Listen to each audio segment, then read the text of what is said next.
Immediately receive Mk45 Mod 4 medium caliber 5 inches, first Type 26 frigate for the Royal Navy heading to completion. The British Royal Navy will receive the future HMS Glasgow, or the first Type 26 frigate. HMS Glasgow continues to be equipped with anti-submarine warfare frigates, or ASW Type 26 for the Royal Navy. Later, the Type 26 frigate will receive a bow-mounted sonar system, and will be towed, then will soon receive the Mk45 Mod 4 5-inch medium caliber gun. The Type 26 frigate for the Royal Navy is planned to be handed over in 2026. Managing Director of BAE Naval Ships, Sir Simon Lister said that this work will continue to be carried out with the aim of isolating, painting and equipping the Glasgow at Scotstoun. Scotstoun itself was a focal point for naval ships for final outfitting. The final equipment carries out commissioning tests and trials for steel work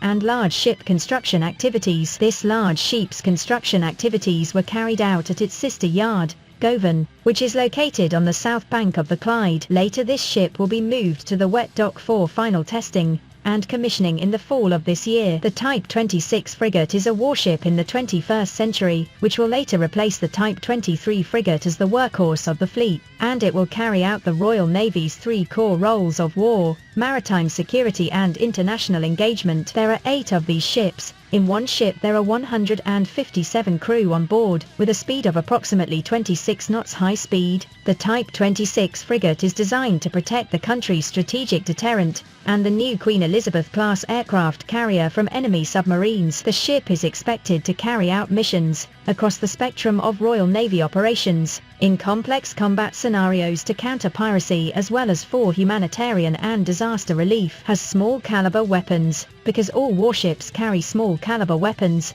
one of which is the SAR-80 multi-purpose machine gun. Then the 9mm weapon is for use against surface and air targets. However, it is different from most ship weapon systems. This weapon cannot be controlled by radar and computers, but can be aimed and fired by the weapons crew on the upper deck. Then the weapons are varied in caliber and complexity. Currently, preparations are being made for the installation of the main weapon, and the 2150 bow sonar has been installed. And also currently the sonar crane 2087 is being tested. Currently all the engines and some of the axles are on. Currently it is also in the stage of connecting and installing the last few pipes, and also installing cables on the ship, then preparing it to function before testing and commissioning. Later in 2025, Glasgow will be given an official name, and will be tested at sea. The plan is to start in early 2026 with handover to follow at the end of the same year.